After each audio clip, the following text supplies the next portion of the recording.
Inilah video dahsyatnya rudal Iran hujani pangkalan militer Amerika Serikat di Irak.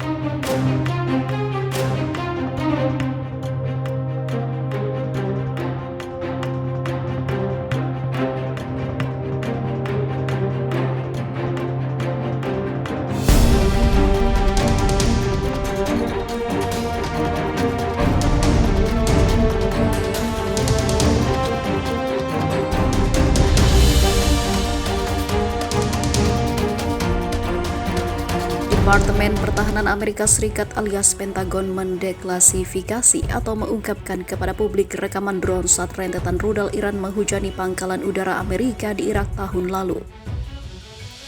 Video serangan rudal Iran sebagai balasan pembunuhan Amerika Serikat terhadap Jenderal Qasem Soleimani ini belum pernah diperlihatkan sebelumnya.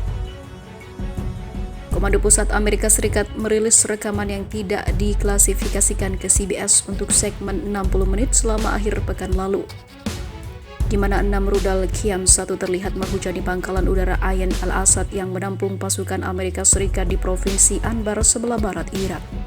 Difilmkan dalam inframerah kasar, video bernotasi singkat menunjukkan rudal yang masuk saat mereka menghantam hanggar perawatan pesawat dan fasilitas pangkalan lainnya, meledakkan dan mengirimkan kolom asap hitam ke langit. Dikutip dari Russia Today pada Selasa 2 Maret 2021, rekaman itu diambil pada 8 Januari 2020 oleh pesawat tidak berawak Amerika Serikat yang berdengung di atas pangkalan. Sekitar 5 hari setelah Soleimani dihabisi dalam serangan udara Amerika Serikat di dekat Bandara Baghdad, serangan tersebut diperintahkan langsung oleh Presiden Amerika Serikat saat itu, Donald Trump. Secara total, menurut Menteri Pertahanan pada saat itu, Amerika Serikat Mark Esper, setidaknya 11 rudal Qaim ditembakkan ke Ain al-Asad dalam serangan balik Iran. Namun, laporan CBS menyebutkan angka 16 yang menyatakan bahwa beberapa proyektil telah gagal meledak. Meskipun tidak ada tentara Amerika Serikat yang tewas dalam serangan itu, sebanyak 110 anggota tentara akhirnya didiagnosis dengan cedera otak traumatis karena jarak mereka yang dekat dengan ledakan. Sementara para pejabat militer Amerika Serikat sejak itu memuji intelijen Amerika karena memperingatkan mereka tentang serangan yang akan datang dan memungkinkan evakuasi pesawat serta aset lainnya sebelumnya. Perdana Menteri Irak saat itu, Adel Abdul Mahdi, mencatat bahwa Iran sendiri mengirim peringatan sebelumnya ke Baghdad yang diteruskan ke Washington. Kepemimpinan Iran juga berpendapat serangan itu dimaksudkan sebagai unjuk kekuatan, bukan untuk menimbulkan korban setelah pembunuhan Soleimani. Pihak berwenang di Kurdistan Irak mencatat bahwa setidaknya 2 rudal jarak pendek menargetkan Bandara Internasional Erbil yang juga menampung pasukan Amerika Serikat dalam serangan 8 Januari. Pangkalan yang sama di Erbil terkena serangan roket baru-baru ini yang memicu serangan udara balasan dari Washington. Namun salah satu kelompok milisi Irak yang disalahkan atas serangan itu, Kataib Hezbollah, membantah terlibat dalam insiden tersebut. Sementara itu, ancaman Perang Dunia Ketiga, Amerika Serikat panik, Korea Utara dan Iran bangun kerjasama nuklir. Korea Utara dan Iran mempererat hubungan kerjasama picu kekhawatiran di Amerika Serikat semakin kuat ancaman Perang Dunia III. Sebuah laporan yang cukup mengejutkan mencuat mengenai sanksi yang diberikan oleh Komite Keamanan PBB kepada Korea Utara. Laporan itu menyatakan rezim Kim Jong-un dan Teheran bekerja sama untuk mengembangkan rudal balistik jarak jauh. Rudal balistik itu telah menjadi sorotan beberapa orang yang menyatakan peringatan senjata besar milik dua negara bisa menghantam daratan Amerika Serikat.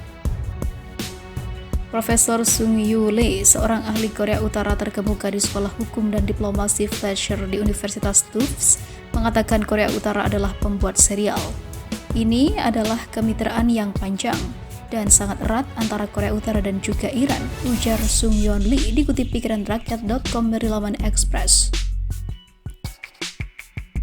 Kami tahu bahwa Korea Utara dan Iran bersatu dalam faktor yang sama atau permusuhan ideologis terhadap Amerika Serikat, katanya menambahkan. Presiden Joe Biden menegaskan Iran harus sepenuhnya mematuhi kesepakatan nuklir sebelum miliaran sanksi Amerika Serikat dicabut. Amerika Serikat tetap berkomitmen untuk memastikan bahwa Iran tidak pernah memperoleh senjata nuklir, kata Menteri Luar Negeri Amerika Serikat Antony Blinken baru-baru ini. Diplomasi adalah jalan terbaik untuk mencapai tujuan itu, turunnya. Benham Bentaleblus, rekan senior dan pakar Iran di Yayasan Pertahanan Demokrasi atau FDD menambahkan, jika ada tim Biden memiliki kesempatan untuk melakukan multilateralisasi, tekanan Amerika Serikat yang ada pada Pyongyang dan juga Teheran.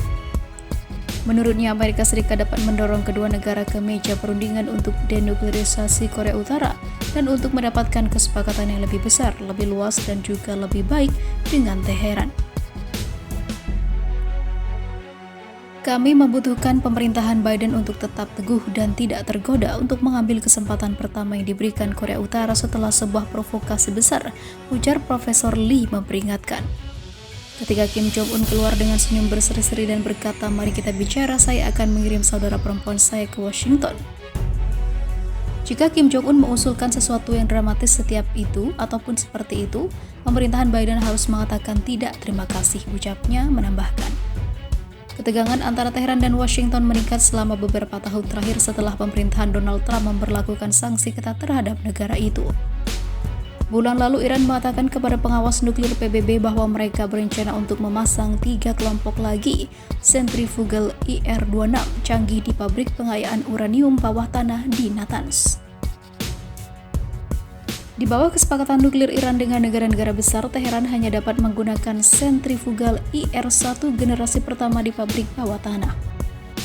Ini juga satu-satunya mesin yang dapat digunakan Iran untuk mengakumulasi uranium yang diperkaya. Di bawah pemerintahan Donald Trump, Amerika Serikat memberlakukan sanksi yang melumpuhkan terhadap Iran setelah Donald Trump menarik diri dari perjanjian nuklir Iran pada tahun 2018. Iran mulai secara terbuka melebihi batas pengayaan yang ditetapkan oleh perjanjian tersebut dengan mengatakan akan kembali ke kepatuhan jika Amerika Serikat melakukan hal yang sama.